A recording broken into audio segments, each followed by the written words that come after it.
မင်္ဂလာပါရှင် Book Note မှာကြိုဆိုပါရရှင်ဒီနေ့မှာတော့ကဘာကျော်စာရေးဆရာမဂျွန်ပါလာဟီရီရေးသားထားတဲ့စိတ်ဝင်စားစရာကောင်းပြီးရင်းနှီးဖို့ကောင်းတဲ့ The Namesake ဆိုတဲ့စာအုပ်ကြောင်းကိုဖျော်ပြပေးသွားမှာဖြစ်ပါတယ်ရှင် Book title The Namesake author ဂျွန်ပါလာဟီရီနေတန်းမှာတော့ဒီစာအုပ်ခါအမေရိကန်ရောက်အိန္ဒိယမိသားစုတစ်ခုရဲ့မျိုးဆက်နှစ်ခုကြားကယဉ်ကျေးမှုကွဲပြားမှုတွေကိုယ်ပိုင်လက္ခဏာရှာဖွေမှုတွေနဲ့နာမည်တစ်ခုရဲ့အရေးပါပုံကိုရိုက်ကူးထားတဲ့ဝတ္ထုကောင်းကပုတ်ဖြစ်ပါတယ်။1960ပြည့်နှစ်တွေကနေ2000ပြည့်နှစ်အစောပိုင်းထိကာလကိုနောက်ခံထားပြီးရေးသားထားတာပါရှင်။အနှစ်ချုပ်မှာတော့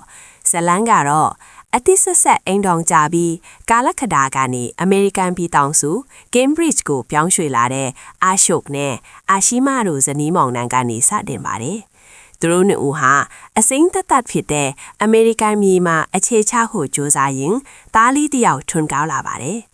အိန္ဒိယရိုးရာအရဘိုးဘွားတွေပေးတဲ့နာမည်ကိုစောင့်နေပြီးမြဲစာတိုက်ကနေပေးပို့လိုက်တဲ့အမီစရင်ကပျောက်ဆုံးသွားတဲ့အခါမှာတော့အဖေချစ်သူအာရှုက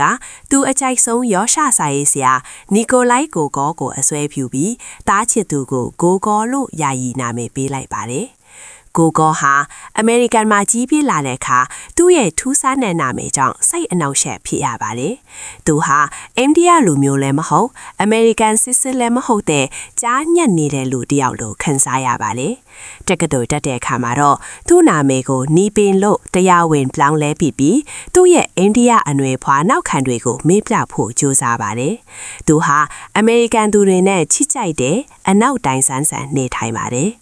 ဒါပေမဲ့ဖခင်ဖြစ်သူရုတ်တရက်ကွဲလွန်သွားတဲ့အခါမှာတော့ကိုကောရဲ့ဘဝအမြင်တွေပြောင်းလဲသွားပါတယ်။သူ့အဖေဟာတချင်ကယထာမောင်လို့တေဘေးကလွတ်ခဲစဉ်ကကိုကောရဲ့စာအုပ်ကိုဖတ်နေခဲ့လို့သာအသက်ရှင်ခဲ့ရပါဖြစ်ပြီးဒါကြောင့်ပဲသားဖြစ်သူကိုဒီနာမည်ပေးခဲ့တာဆိုတဲ့အမှန်တရားကိုနားလည်သွားပါတယ်။ဇလန်းအဆုံးမှာတော့ကိုကောဟာသူ့နာမည်သူ့မိသားစုနဲ့သူ့ရဲ့အရင်အမက်တွေကိုအမုန်းပွားစရာအဖြစ်မမြင်တော့ပဲမိမိကိုလက်ခံနိုင်တဲ့လူတစ်ယောက်အဖြစ်ယဉ်ကျေးလာခဲ့ပါတယ်။သင်ခန်းစာမှာတော့ဒီစာအုပ်ကနေရရှိနိုင်တဲ့အဓိကသင်ခန်းစာ၃ချက်ကတော့